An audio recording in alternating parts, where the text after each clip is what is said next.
प्रिय मित्रांनो, आज रविवार 28 जुलै आणि आजच्या दिवशी आपल्याला जुन्या काळाच्या म्हणजे पहिल्या वाचनामध्ये सांगण्यात आलेलं आहे की अलिशाकडे एक नोकर असतो.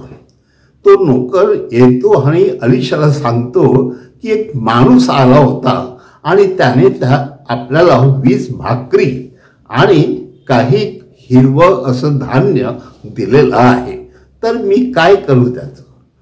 तेव्हा अलिशा त्याला सांगतो की बाहेर जे लोक उभे आहेत त्याला देऊन टाक. त्याला आश्चर्य वाटलं की बाहेर तर 100हून अधिक लोक आहेत आणि त्यांना ह्या 20 भाकरी काय पुरणार आणि ते थोडंसं हिरवं धान्य आहे ते काय पुरणार. मग तो सांगतो की ते शक्य आहे का. तेव्हा अलिशा त्याला सांगतो, तुला काय वाटते ते मला सांगू नको, तू त्यांना वाट आणि परमेश्वर त्यांना पाहिजे तेवढं खायला देईल आणि आणखीन त्यातून उरेल ते तू सांभाळून ठेव. आणि प्रिय मित्रांनो, खरोखर त्याने त्या 20 भाकरी आणि ते हिरवं काही कडधान्य होती त्याने ते वाटले आणि त्यानंतर त्याला आश्चर्य वाटलं की सगळ्यांनी भरपूर खाऊन देखील आणखीन काही गोष्टी उरल्या. म्हणजे परमेश्वर देतो तेव्हा तो पुष्कळ देतो. आपल्या सर्वांचं पालन पोषण होऊन उरतं एवढं तो देत असतो. हा परमेश्वर किती दयाळू आहे, हा परमेश्वर किती उदार आहे, ह्याचा अनुभव त्या नोकराला आला. प्रिय मित्रांनो, तसंच आजच्या दुसऱ्या वाचनामध्ये संत पौल आपल्याला सांगत आहे की तुम्हाला जे पाचारण झालेलं आहे ते पाचारण तुम्ही सांभाळा, कारण तुमच्या पाचनामध्ये खरोखर नम्रता, सौम्यता किंवा दयाळूपणा, क्षमाशीलता ह्या गोष्टी असल्या पाहिजेत. आपण लोकांना जिंकून घेतलं पाहिजे, आपण लोकांना देवाकडे आणलं पाहिजे. आपल्या जीवनामध्ये परमेश्वर हा प्रमुख असला पाहिजे. आपलं अध्यात्म आणि नीती ह्याला महत्व आहे आणि म्हणून तो त्याला त्या प्रकारचं अनुकरण करायला सांगतो. प्रिय बंधूंनो, पुन्हा आपल्याला नवीन करारामध्ये शुभवर्तमान जे आपल्याला सांगण्यात आलेलं आहे त्या शुभवर्तमानामध्ये येशू 5 भाकरी आणि 2 मासे ह्याचं कसं मोठं असं चमत्कार करतो हे दाखवलेलं आहे. आणि म्हणून आपण पाहतो की तिथे मोठ्या संख्येने लोक जमलेले आहेत, कारण येशूचं प्रवचन ऐकण्यासाठी लोक निरनिराळ्या ठिकाणून येत होते.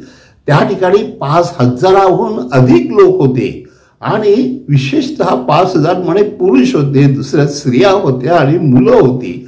आणि अशा प्रकारे जे लोक होते त्यांना धान्य द्यावे म्हणून येशू फिलिप ह्या त्याच्या शिष्याला सांगतो की धान्य आणून त्यांना दे. त्याला आश्चर्य वाटतं की आपल्याकडे एवढे पैसे कुठून आहेत आणि आपण त्याला देऊ शकतो का. मग त्याने विचार केला आणि सांगितलं की एवढ्या लोकांना भाकरी पुरतील एवढा आपल्याकडे नाही आहे. मग त्यावेळेला तो जाऊन आणखीन अँड्रूला सांगतो आणि अंद्रेया त्या ठिकाणी येतो आणि अंद्रेया सांगतो इथे एका पोराकडे 5 भाकरी आणि 2 मासे आहेत, पण ते एवढ्या लोकांना काय पुरणार. मग तो येतो आणि येशूला सांगतो, येशू त्याला सांगतो की त्या मुलाकडून तुम्ही घेऊन या. येशू त्या भाकरी आणि 2 मासे घेऊन देवाचे आभार मानतो आणि त्यानंतर मात्र तो सांगतो सगळ्या शिष्याला की तुम्ही घ्या आणि सगळ्या लोकांना ग्रुपमध्ये बसवा आणि त्यांना वाटून द्या आणि त्यांना खायला द्या. आणि नंतर त्यांच्या लक्षात आलं की एवढं सगळ्यांनी भरपूर झालं. जवळजवळ 10,000 लोक त्या ठिकाणी होते. त्या सगळ्यांचं पोषण झालं आणि शेवटी 12 टोपल्या ह्या राहिल्या. म्हणजे बघा, इथे सुद्धा परमेश्वर आपल्याला दाखवतो भगवान देता है तो छप्पर फाड़ के देता है. म्हणजेच परमेश्वर आपल्याला पुष्कळ देतो आणि आपल्या जीवनात उरते. म्हणून प्रिय मित्रांनो, आपण परमेश्वरावर विश्वास ठेवावा आणि परमेश्वराच्या प्रेमाचा अनुभव घ्यावा आणि आपली नीती परमेश्वरासारखी पवित्र ठेवावी, म्हणजे आपण देखील नीतिमान ठरू.